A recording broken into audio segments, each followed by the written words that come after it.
One of the top questions that I think a lot of people have right now, what is a skill that you should invest in right now? In terms of the deep research feature, which is now all the players have. The way the device was built in the hardware and firmware was to ensure privacy and make sure it could only talk back to you when you had said the wake word. OpenAI had a big advertisement, but if you didn't watch until the end, you had no idea what it was about. Gaining the trust enough that people actually have and keep your device on and around in the house, that's the hard part.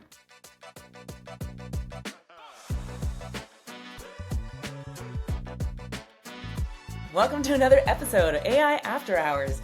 Each month we cut through the AI hype by answering your top questions and calling bullshit on the headlines that we don't think make any sense. Join us for a monthly roundup of AI news and the real insights into what's true and what's not in the world of artificial intelligence. Have a question or topic? Email us and join the conversation at support@AI Career Boost. Let's dive into the world of AI together. I'm your co-host, Yuying Chen-Wynn, a technology and product executive, extensive experience, AI, fintech, and edtech. I'm an ex-chief product officer turned AI executive, currently leading everything generative AI at the financial company Peak Six and its family of companies. I specialize in building high-performing teams and actually understand what it means to meaningfully leverage AI into your business. Yes, actually doing the work. And I really love talking about AI, especially with my co-host. And I'm that co-host. My name is Polly Allen, and I'm the founder of AI Career Boost, where I spend my time helping product managers and product leaders navigate the world of AI and thrive in AI leadership roles. I've spent my career in both the product and software development sides of the software development world, and I'm an ex-Alexa AI principal product manager, where I launched the very first generative AI answers on Alexa back in 2020. I was fortunate enough to be recognized as a top 100 Women of the Future award winner, and I just love nerding out about AI, especially with Yuying, especially after hours, like we do, right, Yuying? We've got our Always bevies the on the only go. time to talk about AI. Yep, that's right. So, do you have a drink on the go today, Yuying? I do. You know me, I always got something a little bit fun. So I've got a strawberry shoju, Oh, the but it is shoju. clear, but it's got a lovely light fruity finish. And Excellent. are I you just going wanted with to. a classic today, I or am just a simple rum and coke for me today. Just it isn't that how tasted. we met? Oh, no, that was margaritas. Okay. Margaret, that's right. You always remember your first drink together. Yeah, exactly. This is how we got started with AI After Hours. Was it rum and coke or margaritas, or maybe there was seven? I don't Yeah, know. and we're like, we're Um, hilarious. we're hilarious. It needs to be recorded. That's what. And with that, we're going to start with the monthly roundup of news.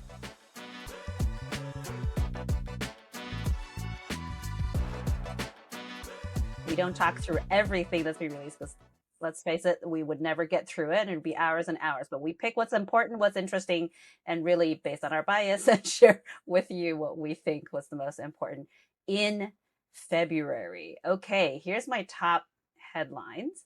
Um, oh my gosh. Did you hear about DeepSeek? Did that come out of Yeah, nowhere? has anyone heard the word deep seek? What is the DeepSeek? If you checked out my newsletter, I actually went into the ballroom studio 8 a.m. Saturday morning, and the Latin dance coach and his student were talking about DeepSeek. Now, that's the level that we're getting to. Just quickly, those of you that have not heard DeepSeek, what rock have you been under? But DeepSeek is a Chinese AI company. So it's the name of a company that Mm. produced a couple of models. They're all named DeepSeek, and they have a chatbot app also named DeepSeek. But it swept the markets, it swept the general consciousness, Yeah. everybody's awareness. And the kicker, why was it so cool or so shocking, was the ability for DeepSeek to create a GPT-4o level model for pennies on the dollar. Yes. Okay, so I know that the world has not had enough talk about DeepSeek. Polly, what's your take? It did blow my mind, like the people I was getting questions from about DeepSeek. I was like, "Oh, I didn't know you cared about AI," but it was because it impacted markets so tremendously, right? That everyone knew what was going on. Yeah, did you have a chance to try it out, Ying? Have you played with it? I not directly. I was a little skeptical. The app itself was under cybersecurity attack, so I was a little conscious about Right. that. Exactly. We have tried out the model that's hosted by Perplexity Cool. because I trust that provider more, and it's pretty good. So Yeah. high level, it's pretty good. But you mentioned the market, why it hit. Nvidia lost 500 billion Yeah. in market cap in a single day from that. And guess what? It's back. Yeah. I That was gonna gap, say it's that back. drop. Did you So buy? I bought. I bought a little bit. I don't have a lot of cash to float around on this stuff, but I remember the moment it hit, I was just like the being able to make a model like match another model's performance on benchmarks. That is so different from being the company that like pioneered new models. Like there's two like people were so quick to compare apples to oranges that I was yeah, like, yeah. okay, this seems I, crazy. I think the most interesting thing to watch, there is an open source project that's trying to replicate what they did, based Oh, on what they said they did.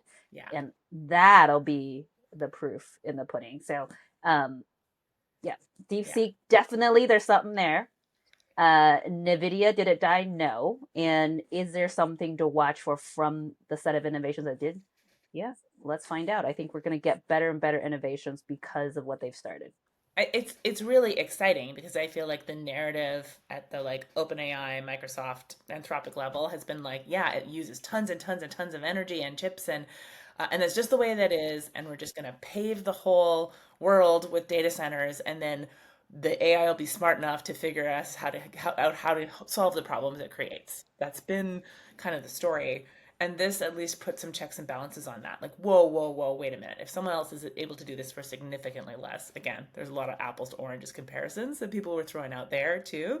But it does look like some of this hints at ways that there could be a lot of savings and things that it's just good news for the environment, for actually like making sure that companies aren't just charging forward without taking efficiency into consideration. So I thought it was a Yeah. good thing from that call. I do see some like slowing down of the major data center build outs. So Yeah. we will see. We will see. Okay, following up with that, because in we have a lot of big things happening in February. You know, the one that is the biggest event in the non AI world, the Super Bowl, actually Yeah. happened in February. Yeah, I know. What, Ewing? How do you know about Super Bowl? Well, I am married. Well, um, yeah, football on my own, not necessarily, but the ads. I am always there for the halftime show and the ads, the Super Bowl ads, the presence of AI. I want to know, number one, did you watch any? Number two, did you notice all the AI ads? And was any one of them kind of left an impression on you? Oh, you know what? I'm a terrible person to ask this for. So, like, my Uh husband doesn't watch the Super Bowl either. I remember, I assumed, I mean, other years, I remember there was one, was it last year, 2 years ago, the Zach Braff one, where there was like, it was just super clearly like CGI and AI throughout. Um, I'm kind of looking forward to the day that these like not great AI, videos and stuff are like done because it feels like people still feel like it's novel and new to like put out a video and marry it with some AI generated music. And everyone's like, yeah, that's cute. And I'm like, yeah, it actually is still very bad. So, were there any good AI ads, or did you find that they were So the on the two sides, that the on the consumer side, and I believe it was Coca Cola. If it's Pepsi, then I'm so sorry. But in terms of the AI generated video, that's much more a fantasy.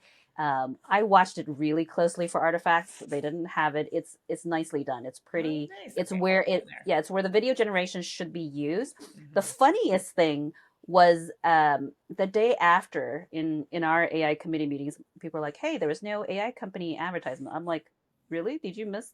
OpenAI had an Open it. advertisement. I had a big one, yeah. OpenAI had a big advertisement, but if you didn't watch until the end, you had no idea what it was about.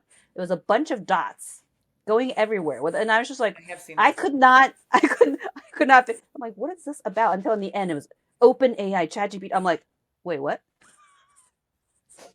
So the fact that this is our AI committee. We're a little focused on AI who watched the Super Bowl and they're like, "Hey, I didn't see any AI company ads." I'm like, "That was a fail, OpenAI. Yeah, That's that's not that's good, like especially 30 million. Was it $30 million for a however?" second. Yeah. Yeah. Yeah. And then, yeah, Okay. you failed to make a brand impression. That's the big time super fun, but I do think there will be a lot more ads that have AI power behind it, whether or not you can see it or not. Mm. Yeah. Did you ever wonder, were there ads that you thought perhaps they used AI and you didn't know? Not as much on the Super Bowl, but definitely on TikTok. One of my favorite Morgan Freeman rap battles, and I'm like,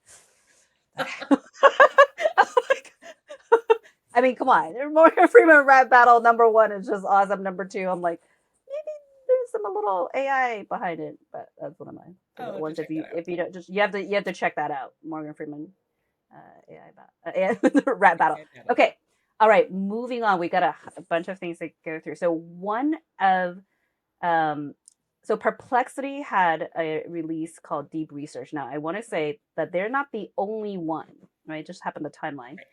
Google has a deep research, or it could be called deep search because they tend to have different names, feature. Mm-hmm. OpenAI behind Pro, not just your paid version, but the Pro, the $200 one, Yeah. has a deep research, and Grok also have one. So the release in time frame was both Perplexity and then Grok. But in terms of the deep research feature, which is now all the players have you tried it? What do you think about it? Yeah, so I did because I wanted to, and it's actually for my students for my class. I was like, "Hey, I don't want you to have to pay $200 to actually see this in Oh my operation." God, you paid $200? I didn't. I actually have a friend who Okay, had it, and we went over and like, okay. and I'm glad I didn't because I don't know if you know, but today, February 26th, they actually have released it on as part of Pro or Yeah. Plus. I mean, so you Hmm. can do 10 searches a month if you pay the $20 worth and use their deep research.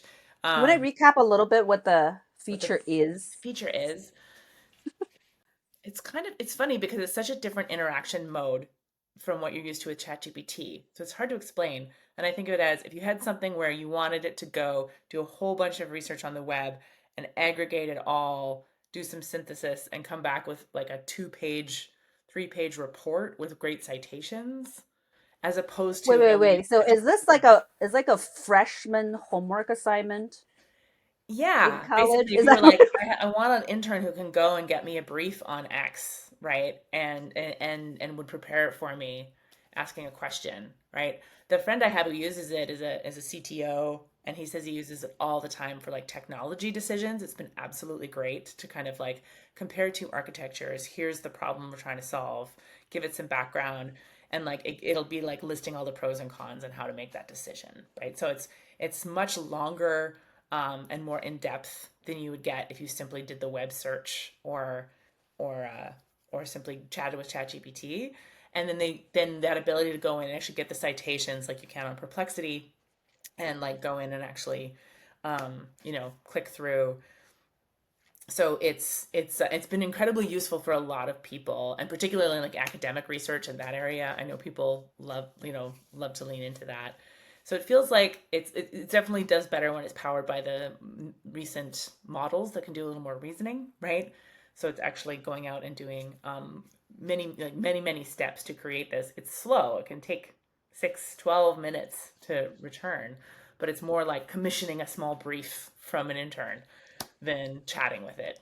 Is that your experience of it too? Have you tried it, Ying? Have you had a chance? So, of course, I'm also cheap. I tried Perplexity because it's freemium, because they had an experience in free, which is why I was Right. like, whatever OpenAI was doing, the price has to come down because Yeah. otherwise, why would I go anywhere else? Mm-hmm.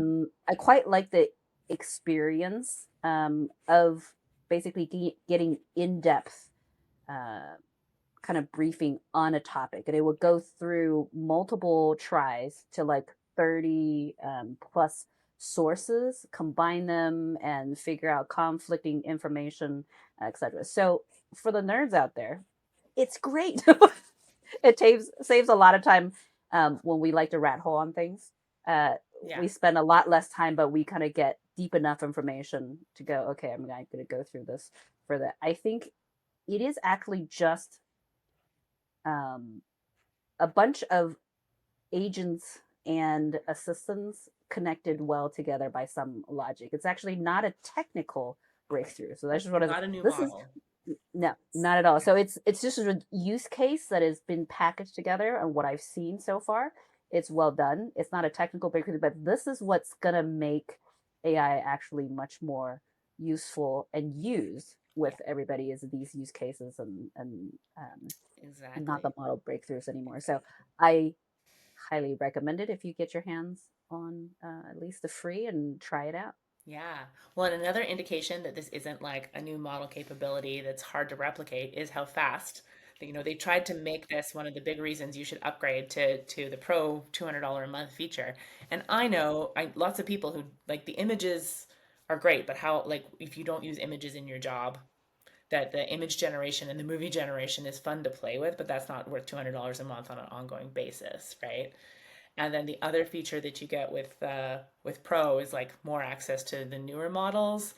You also get the capability that it can control your mouse, but everyone's been like, that's kind of just weird at this point. Like it's very like watching a very slow intern doing something painfully slowly and kind of mostly wrong. I mean, it's kind of a demo beta feature, not really useful. So the fact that, they've gone to $200 and then within fairly short order, all of these different companies have put it out in a free or freemium model is like, I think this is hints of what's to come, right? Yeah, They're figuring out ways to try and monetize, but if it's something that's easy to replicate, everyone's just going to do it. yeah, Yeah. exactly. So the my last one that I want to highlight, of course, is the Claude and Anthropic release. Now, I know Claude 3.7 dropped. It's a hybrid reasoning model, Mhm. and it is good, but we're not going to dive into it because yeah, it's another model. It's better to switch it, use it. The thing that I noticed with the Anthropic release that's fascinating, there's something called an Anthropic Economic Index that's been open sourced. Yeah. Okay. It sounds very big, but I went to look at it. And what essentially they did is they open sourced the data around what people use Claude for. So the Mm. queries, etc. So they kind of manage to classify it, cluster it, and there's data around what it is. Okay. So the top, I went in, I played around with the data. It's on Hugging Face. You can get to it. I'll probably go dig in some more. What would be your guess of the top query types would be that people are using Claude for? So on Alexa, it was like weather and stuff. I guess that's very different though, like household usage versus desktop. Yeah. Yeah. Yeah. So it's So not I personal I use. went and pulled the top four. Number one is modify existing software to correct errors, to adapt it to new Oh, so hardware, to frustrating. upgrade interface and Yeah. improve post. It's yeah, and I do this almost all day. Uh, the second one is correct errors by making appropriate changes, rechecking the program to ensure that desired results are produced. So we're still in programming. Still The coding. third one, modify existing software to correct errors. We're still in errors. Software wins. Initial debugging, routine system administrative functions, troubleshooting, backup, upgrades. This is the top five, which all I heard was fix my bug. Yeah. Yeah. Well, and it does kind of make sense once you said it. It's like there's a difference between like when I'm using it at work, I consider myself like a power user. I use it a lot. I use it, I'm adding it to workflows and stuff, but I'm also back and forth in ChatGPT or Claude for marketing or for sales or whatever, all the stuff you have to do with small business. But there's no way I'm using it with like the same intensity as someone who's like writing code with it, especially like you can connect to, there's IDEs that integrate Claude. It's known to be one of the best ones for code. So people are hitting it like 15 times in a row in an hour. You'd be doing, 15, 20, 30 queries maybe to like fix it Yep. again. Okay, now fix this one.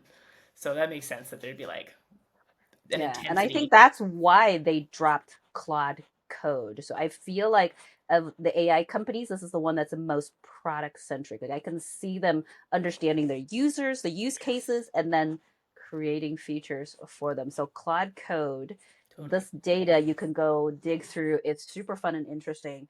But that wraps us up for the February news roundup. Over to you, Polly. February news. Thanks so much. Well, our second segment is really the top questions, right? So, what are the questions about that are being asked in AI in the previous month? I had an amazing experience this week where I'm actually in Boston and got to speak to the MIT Sloan School of Management to their MBA class. It was really fun, and they had amazing questions. And one of the top questions that I think a lot of people have right now that I'd love to dive deeper in was, what is a skill that you should invest in right now? Like, what makes a durable skill, right? Because like a year ago, there was a lot of, you got to learn prompt engineering. Oh, prompt engineering is a skill. Prompt engineers get paid thousands and thousands of dollars. And now, like, the models have kind of, these new reasoning models, they're designed to improve your prompt. Like, you don't have to be a prompt genius anymore, right? They're kind of taking that away from you as the skill you should learn. So if that's not the skill, especially if you're not technical, right? And even if you are technical, people are like, learn to code, and I'm like, I don't think that's the skill anymore to learn, right? What would you advise, especially like young people in MBAs and stuff? Like, what do you invest in learning? What's the most important skill? Well, you know that this question comes in because what had been the go to for durable skills is now into the wind. That is coding. Yeah, And then data science was the other big one that's been around for quite a while. Coding yeah, lasted a lot longer since our days, right? So we're yeah, talking, at least a decade, but we yeah, won't say more. Um, but data science was the next big one. yeah, But both of those are going out the window, right? So yeah, I have people majoring computer science because that was my degree at MIT. They're like, should I still be doing this? Should I be majoring this? Now, number one, you can't throw away all of computer science. no, The coding itself. So one thing, systems design. So how hmm, are software apps, how are they put together? What's the architecture? How do you create solutions that will scale, etc.?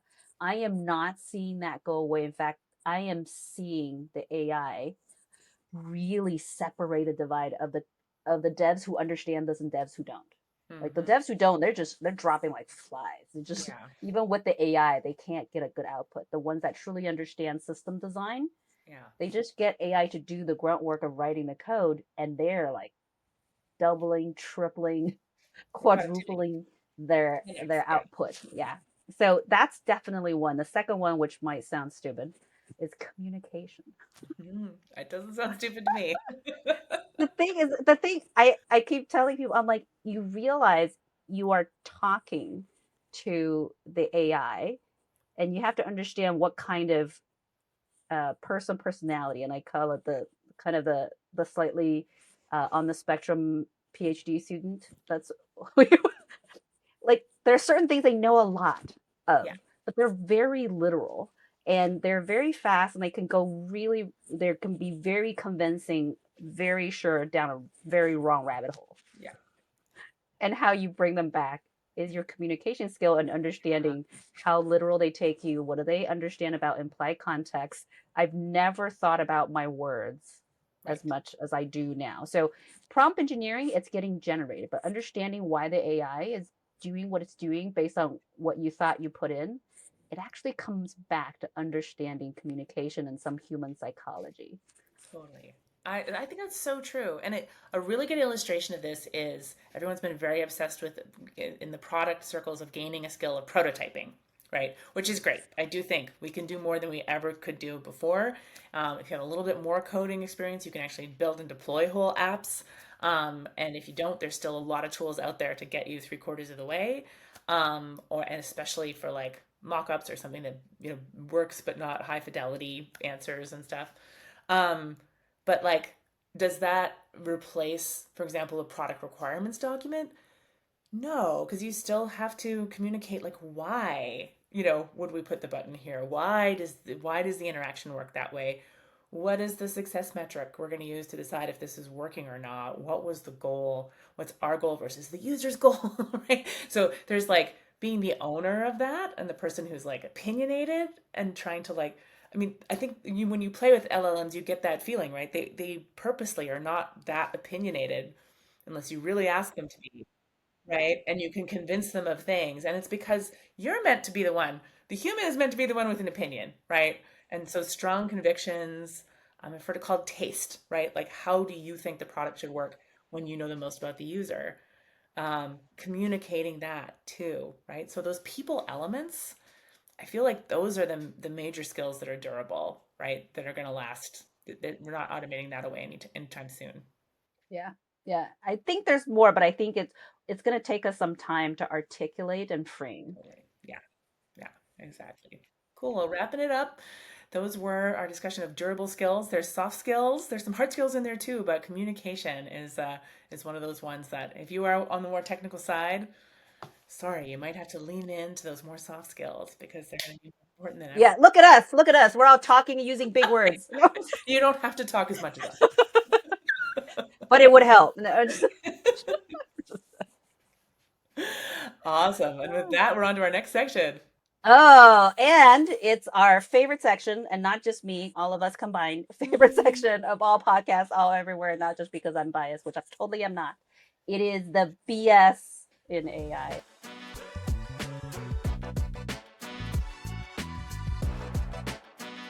All Totally. right, Holly, Yes. are you going to start us off with your BS this month? Sure. Yes, I'll start off this time. So my BS is continued and ongoing dunking on Alexa for being so far behind. Clearly, Alexa like was supposed to be the lead in like voice AI. You know, it's been out since 2014, and everyone's like, "Man, Alexa, you have more data about how people, speak, etc., than anyone in the world, most massively adopted device out there. How did you screw this up so badly? Like, why isn't Alexa more like an LLM?" And then, of course, they have had several sort of attempts at this. In 2023, they had a big "Let's Chat" um, beta feature that they released that they then had to take back down, um, which was generally sort of seen as like, ooh, that's not a good sign. But I'm not. They are just announcing today, again, February 26th. They announced a new Alexa Plus service, and they announced it in New York with the big great fanfare. So it's included with Prime, at least for now. They haven't guaranteed that's forever, but for now, if you're a Prime member, you'll get access to it. It is otherwise it'll be $20 a month. So like it's got to be like ChatGPT level value to want to invest in that.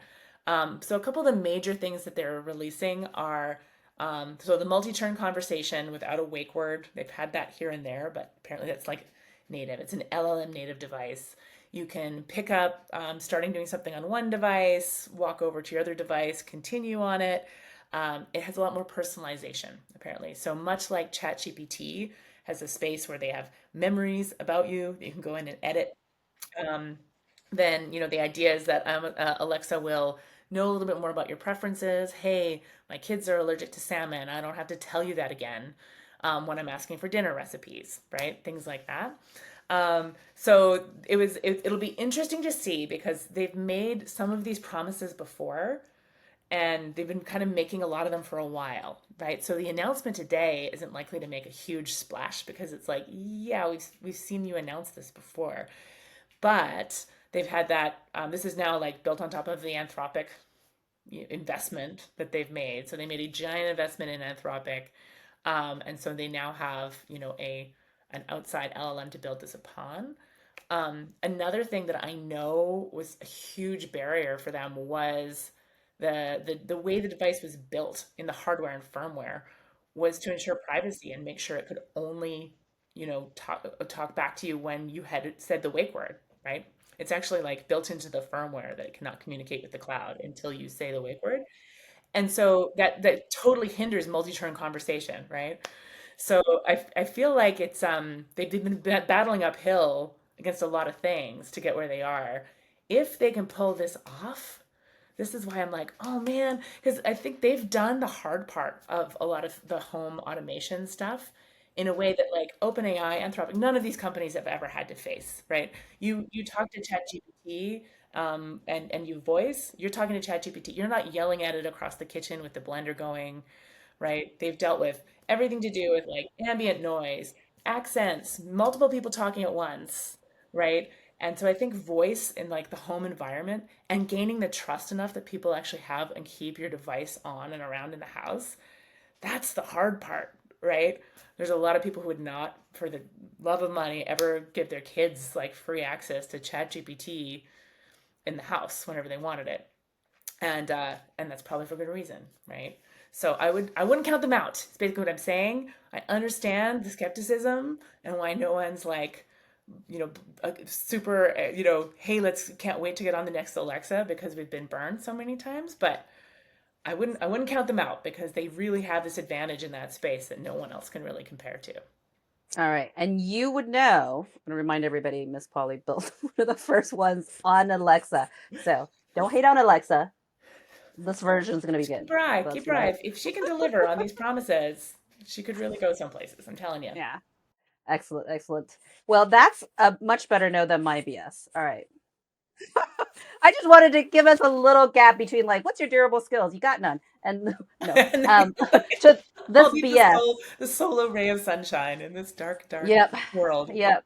This BS. And it's a BS actually of people not saying something. Have you heard this in talks anywhere that goes, no, no, no, we are not replacing you and your jobs with AI? Have you heard that? Are people still trying to say that? Because I feel like it's so overt. I I think people are trying not to say anything specific of, yeah, we're replacing your jobs with AI. It's kind of like the opposite. And and I've been in those rooms, I've been in those positions, and I'm like, when they go, okay, you're on the panel, are there any things you don't want to talk about? uh, this is our top of the list. But we're in our BS. There's a part of me that just wants somebody to be brave enough to be like, look, you see the CEOs in their earning calls talking about efficiencies and reducing headcounts. How does that work Right. if we're not replacing jobs with Yeah, AI? exactly. The people who a year ago were saying, "Oh, AI won't take your job. A person using AI will take your job," and they don't say that anymore. Go. I'm just saying, like, go count the number of roles. Go see how often they get closed without being filled. Just Yeah, compare the numbers. yeah, Um, and here's the sucky part, of course, in the tech space. The biggest impact is in the tech space because, yeah, as we saw with Claude, the top use is what? yeah. Hey, fix my Coding. Yeah, software, write my yeah, code. exactly. No, it's that I did see stats that what's interesting is those very technical skills that are being replaced, like coding and data science potentially. But is demand for what to build, right? So a year ago, there was twice as many data engineering openings as there were PM openings, and that number has actually flipped this year, right? So it's again going back to The like, thing is, the PMs don't need the data engineers anymore. They can yeah. just build. I mean, I don't think we're quite, they can just build it, especially something you'd actually want to like maintain.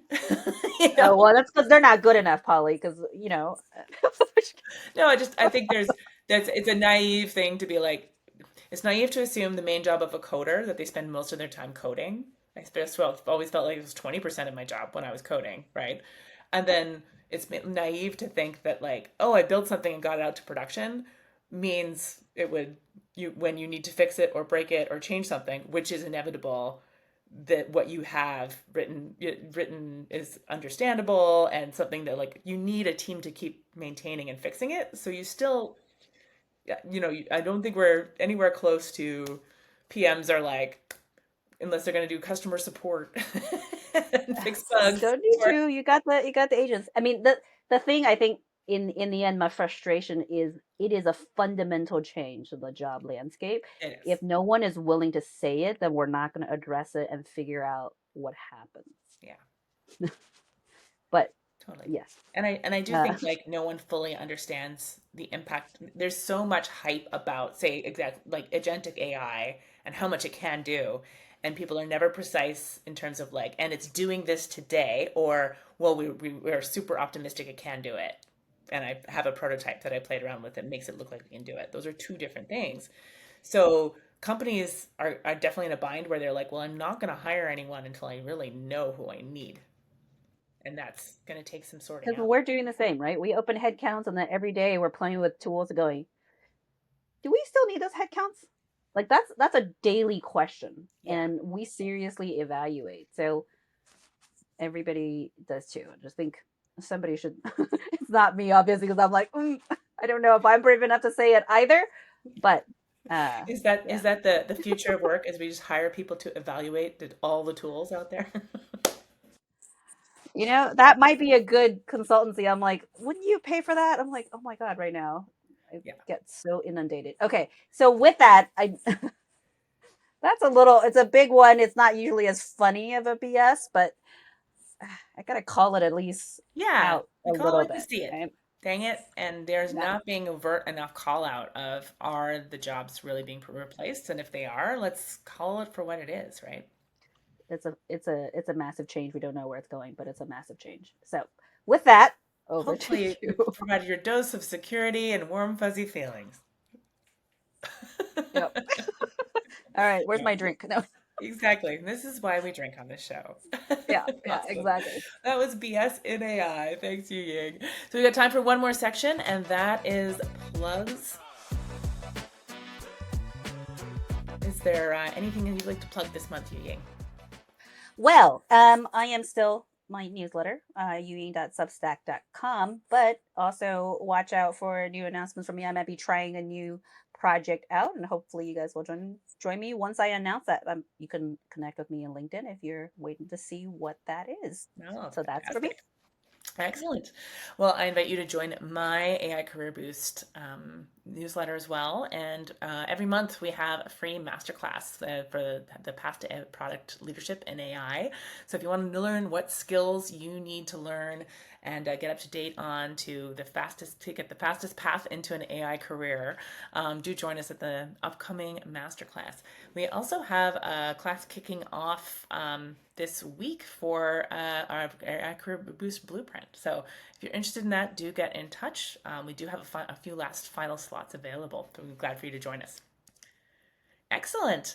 So that's the wrap up. And I wanted to make sure we invite people, as always, if you like the podcast, please give us a like, a review on your favorite pipe, wherever you're listening to us. And we really appreciate any feedback you provide for the show. That's another episode of AI After Hours. Thanks so much for joining us. And we can't wait to And see that's a you wrap. next month. That's a wrap. Cheers.